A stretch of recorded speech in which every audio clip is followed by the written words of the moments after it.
রে বেটা ব্যাট থেকেও আসু। আমি অনেকদিন ধরে কিছু খাইনি, আমাকে দুটো কিছু খেতে দে রে বা।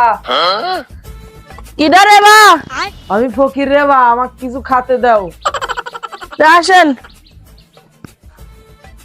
আসেন বাবা আসেন। বাবা আপনি এটি বসেন, আমি ঘরে থেকে খাওয়ার আনি। হ্যাঁ যা বাপ, দূরে খাবার লাই। আচ্ছা। খিদে লাগছে।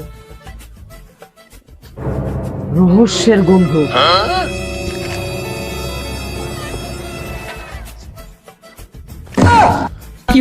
বাবা কি হয়েছে, আপনি এরকম করছেন কে?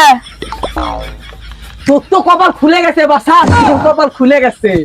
হ্যাঁ বাবা কি হয়েছে, কি হয়েছে? কোন কোন কোন কোন কোন এটি বসেন বসেন বসেন তোর বাবা। তো কপাল খুলে গেছে। তোর এই আঙ্গিনার 50 হাত নিতে একটা সোনার কলসি। কি করেন বাবা? তোর কপাল খুলে গেছে, তুই তো কোটিপতি হয়ে যাবি রে।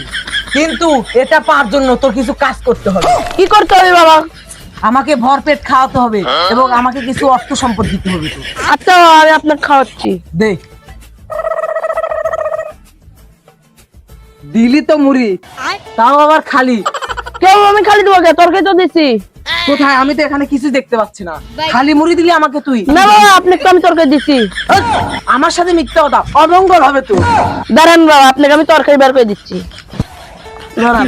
আমার সাথে ভন্ডামু, মাটির 50 হাজার নিচে সোনার কলসি দেখতে পারো, আর মুড়ির নিচে তরকারি তা দেখতে পারো না। দাঁড়াও দাঁড়াও, কোথায় গেল শালা ভন্ড।